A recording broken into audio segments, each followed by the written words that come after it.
Bonjour à tous et bienvenue dans cette nouvelle vidéo.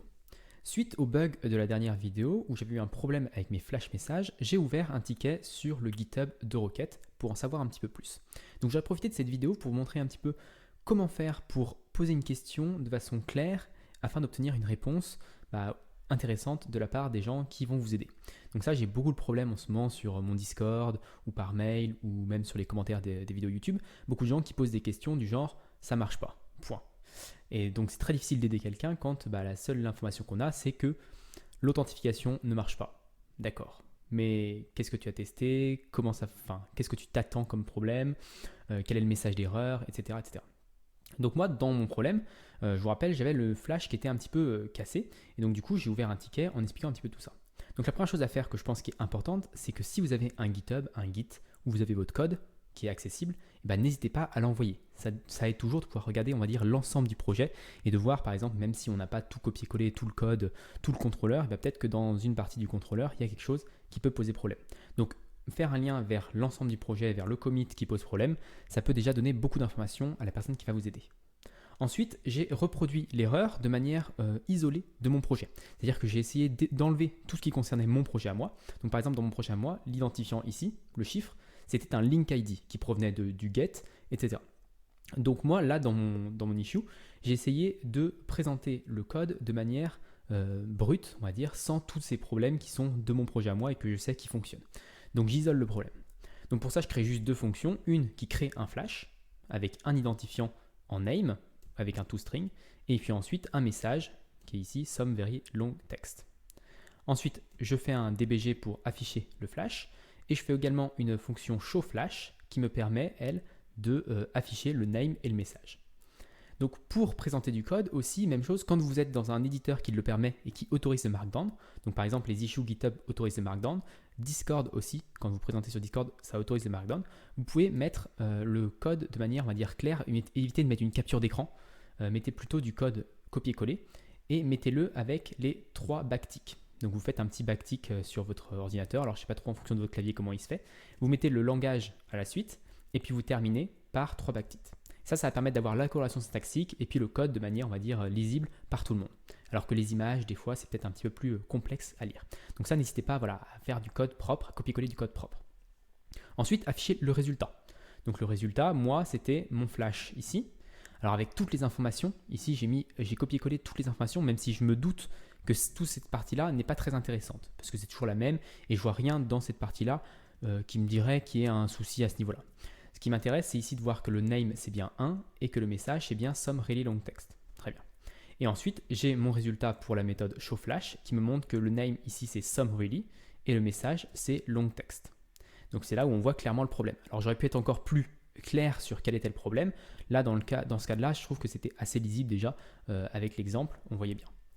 Ensuite, j'ai testé d'autres choses. L'idée, c'est de montrer que vous avez testé, expérimenté avec le problème et que vous avez testé différents cas en verrant est-ce que ça fonctionne, est-ce que ça ne fonctionne pas. Donc là, par exemple, j'ai testé avec un et avec un petit texte. Et dans ce cas-là, j'avais le message, le flash qui n'était pas du tout, qui n'existait même pas. Donc une erreur différente.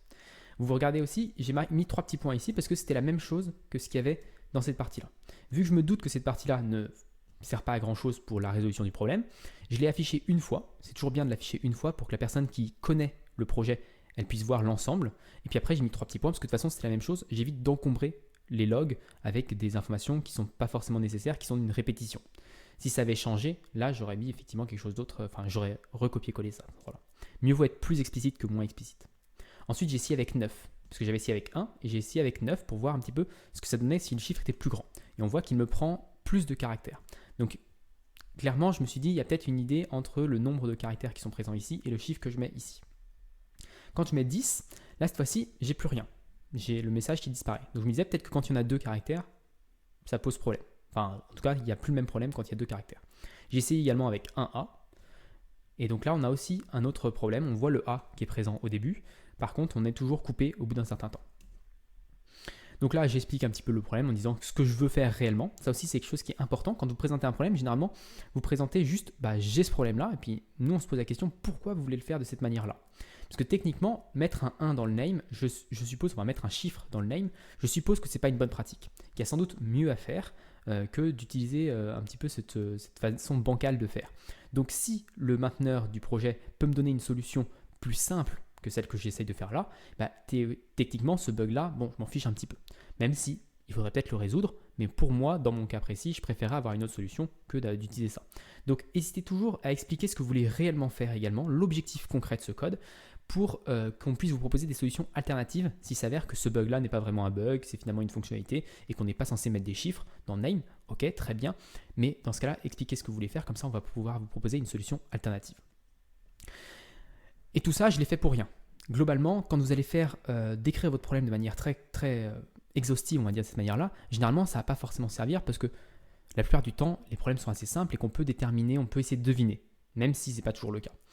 Mais il faut quand même le faire parce que dans une part non négligeable des problèmes, il faut toutes les informations, il faut pouvoir tester plusieurs cas.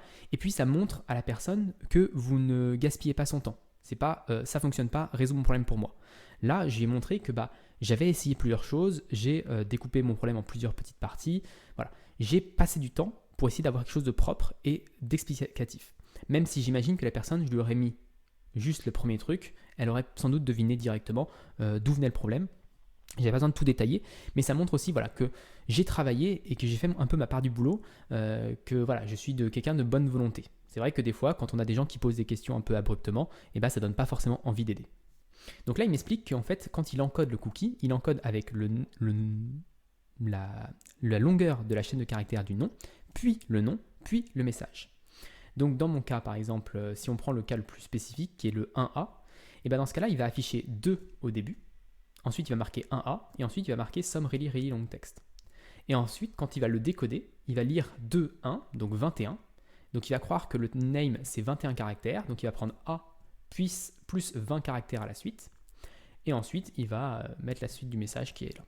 Donc c'est une erreur, on va dire, un petit peu simple à comprendre, je pense, et donc il suppose que lui devrait faire quelque chose avec par exemple un point virgule pour découper, on va dire, de manière un peu plus stricte, faire un délimiteur pour qu'il y ait moins ce problème-là et qu'on puisse commencer par un chiffre. Là, dans notre cas, nous, on ne peut pas commencer par un chiffre, on peut commencer que par une lettre.